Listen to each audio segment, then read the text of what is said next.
Step number 2, the reverse turn. We'd like to demonstrate it for you.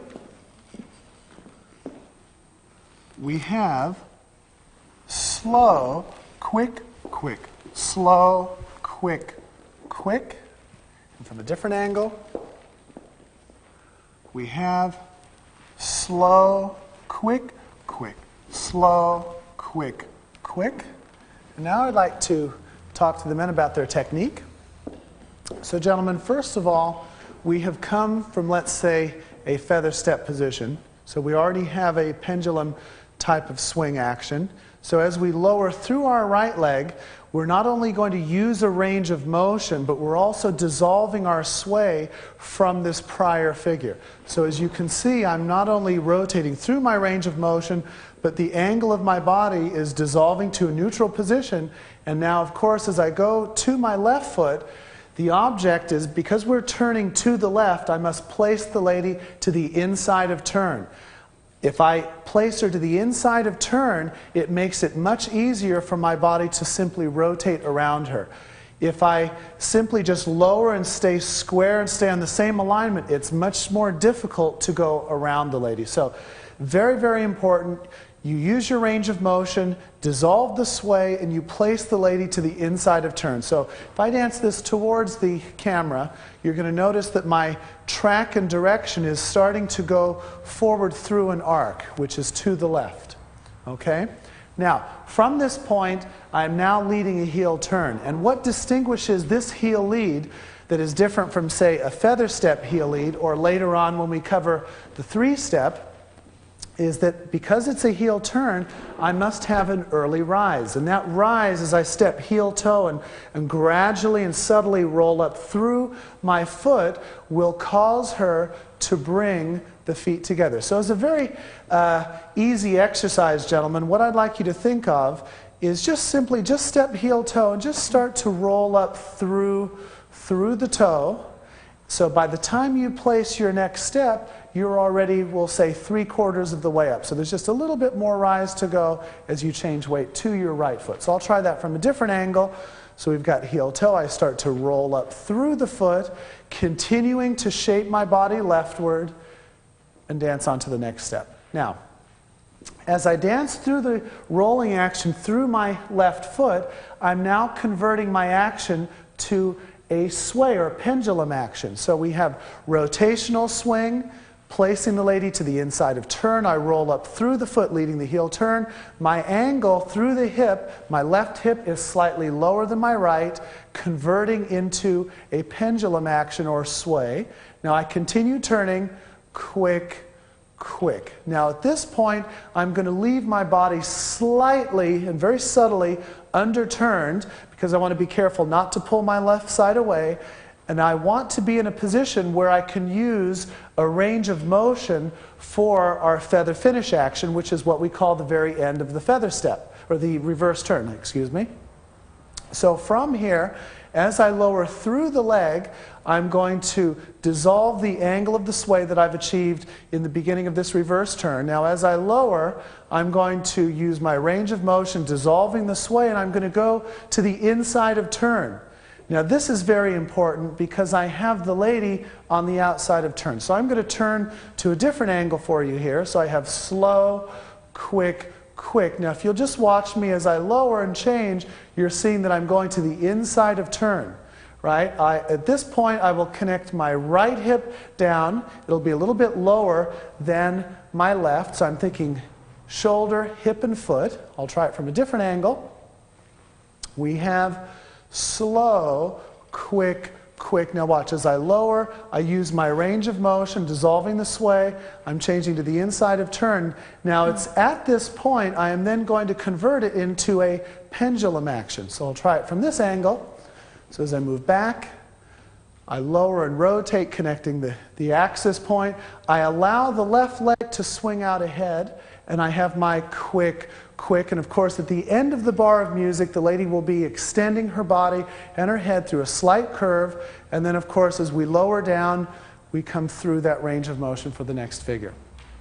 Now, one of the common errors that gentlemen have in the feather finish ending here would be that they take their head and their foot in the same line, which what will happen in this situation, because the lady's on the outside of the turn, it will cause the lady to get pulled because she has a greater distance to travel, and of course we have to be very aware again of our inside and outside of turn. Now of course, I don't want you to over-exaggerate what I'm saying here, so some of you will at some point go a little bit too far and they're going to say that you're on the lady's side. They're going to feel too much weight. So I'd like you to use your common sense and try to just use a very subtle angle here. So I have quick, quick. So if you'll notice, all my blocks of weight are lined up as I move through my sideward action. I have my quick, quick, and then of course as I lower down for the beginning of the next step, I'll use my range of motion and dissolving of the sway. And now I'd like Heather to discuss some of the technique for the ladies. The ladies' technique for the reverse turn into the feather finish. First of all, ladies, we must understand that a heel turn is the most abrupt turn that we make in dance, where the lady's feet draw together as the man is passing his feet, turning around her. So what we've got to be careful of with this process of closing our feet is a lot of the comments for the lady on this particular action is that the back weight gets very, very heavy. So most of the time when we close our feet, ladies, we tend to, number one, lock our legs, and number two, increase the speed through the shoulder weight. So with the rise that the man is giving us to commence the actual heel turn, the rise that he produces through the left leg, that should not cause us to lock our knees back into the heel turn. So simply, when we start the action going into the actual heel turn, we have a rotation. Now then, I am going to the inside of turn, so you can see my right leg curving off the track. As it curves off the track, my right hip will slightly angle down, which will put me to the inside of turn. Now, with the hip angling down, what I must take care not to do is pull my head to the right. Even though it is going to angle right, it will look left. Watch. So from here, I'm angling the crown of my head, but I am not tipping the weight in. So as I make my heel turn, you can see my head weight is still to the left of my spine. And that will balance the force of the man's head and the lady's head together. So it can really throw the man off this action if your head weight falls to the right. So I'm going to demonstrate the heel turn again. I curve, I angle my hip, I draw my feet together, taking care, look, not to tip out of my feet. This is a very, very common fault when the lady's body speed is too fast. So what we do, ladies, is our feet, our toes and our heels must remain in contact with the floor. We stay in the back of the foot. Now then, from this position, when leading out, most of the time when we have completed the turn, what happens is that the ladies then rise, but there is no movement through the center. So what tends to happen, ladies, is once the heel turn is made, we rise too early and we completely come out of balance. So once the turn is made through the feet, I'm down into the legs, head is left. What I'm going to do is move my center of gravity, which is going to slide the leg out ahead. So just watch this carefully. My hip weight is moving across the foot. Can you see that? Which is moving my right leg out. I am not going to vertically rise, which I mentioned in the beginning of the tip. Everything I am going to do is a projection through my partner and across the floor. So from here, ladies, you can practice this, moving the hip weight, sliding the foot. And if you notice, I've got a left side lead here. Now then, from this position, ladies, I'm going to connect my right heel to the floor, so my hip and shoulder are connecting into the back of the foot. Remember, an early weight connection will produce a much longer swing, so I'm going to land behind, on, and now I'm going to move through my foot over the foot. So what's going to happen now is as I'm using my right leg and hip, I've got my rotational action.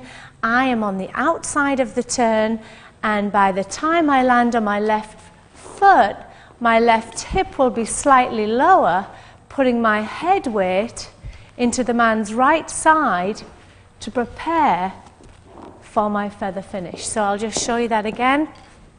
So as I come forward, I'm going to rotate, change the angle of my body, put my head to my left foot, turn my feet underneath my body. If you notice, I'm delaying my left heel and then drawing my foot to a close. And I'd just like to demonstrate this with Victor so you can see how this action works. So I'm just going to go through a few of the points. We have our reverse turn. We'll do it actually in an open position. I curve off of the track, I angle my hip, holding my head to my left side. I make the heel turn, the man rises around me. Now from this position, take care, ladies, how I've just described, not to tip forward. Keep the head on the back of the spine there, angled over the left side, slide the foot out.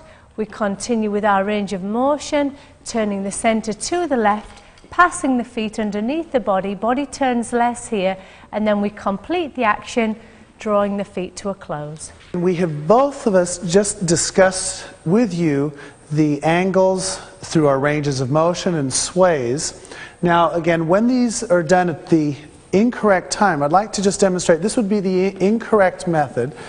Again, so gentlemen, let's say I don't change my hip angle, I take my head weight on the wrong side, and then I pitch it to the left. You're going to see that our shape and our balance are going to be completely off. So we really want to emphasize that through our rotational swings, our pendulum swings, and of course our inside and outside of turn are very important in keeping the balance and shape consistent as we make these turns. Now the final point that I'd like to bring up for the gentlemen to assist the ladies is this. As we go through our feather finish position, I'd like you to feel, gentlemen, that as you lower and go through inside of turn here to allow the lady to pass by you, as you open your left side for her, try not to pitch forward into her path of movement. If you want to knock the lady backwards and of course ruin, say, the next figure, please do not anticipate the next movement. What I'd like you to feel is that as you go to the inside of turn, I'm opening the door and I'm allowing her to finish her forward swing with an unobstructed path, okay? I'm going to do this backing the camera so you can see a better angle. So again, as I lower and I go through my range of motion, I'm making sure not to pitch forward into the lady's path. So as I lower and move back, and Heather is coming forward, I open the door and allow her an unobstructed drive as she passes by me, and then we simply exchange now where I am progressing forward. So we'll do that for you one more time. We have slow, quick, quick, slow, quick, quick. I'd just like to mention one thing when the man is curving to the inside of turn and the lady's moving forward. What's very important is once the man receives weight onto his left leg and he is curving, that he doesn't pull immediately to the inside of turn, which would turn the lady's foot out here.